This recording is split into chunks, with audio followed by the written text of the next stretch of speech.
حضرت طاؤوس رحمۃ اللہ علیہ فرماتے ہیں کہ ایک روز امام زین العابدین رضی اللہ تعالیٰ نے اتنا طویل سجدہ عطا فرمایا، اتنا طویل سجدہ فرمایا کہ جب میں نے کان لگا کر امام کے قریب گیا تو امام زین العابدین رضی اللہ تعالیٰ سجدے میں ایک مناجات، ایک دعا پڑھ رہے تھے.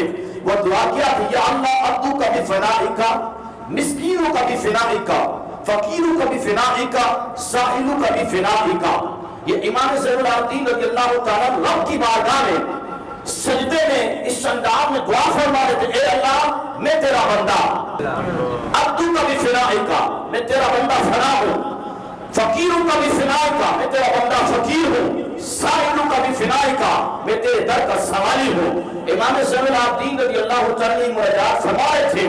حضرت طاؤوس فرماتے ہیں کہ اگر کسی مسئلے میں کسی بندے کو مصیبت پہنچے تو بندہ سجدے میں یہ کلمات پڑھے گا، اللہ رب العزت اس مسئلے کو دور فرمائے گا، اس کو کامیابیوں کے تاج عطا فرمائے گا. یہ دعا امام زین العابدین رضی اللہ تعالیٰ کی ہے کہ جب بھی آپ کسی مسئلے کے اندر پریشان ہو، کوئی مصیبت آ پڑے، کوئی پریشانی آ جائے تو آپ کسی کے پاس نہ جائیں.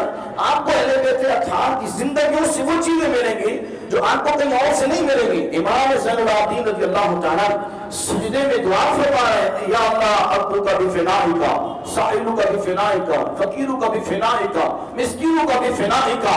آپ یہ دعا فرما رہے ہیں کہ اے اللہ میں تیرا بندہ. آپ حضرت طاؤوس رحمۃ اللہ علیہ فرماتے ہیں کہ جو شخص یہ دعا مانگے گا اس انداز کے اندر، خود کیونکہ میرے امام زین العابدین رضی اللہ تعالیٰ جو سنا ہے، اللہ رب العزت ساری اس کی پریشانیوں کو دور فرما دے گا. بولے سبحان اللہ.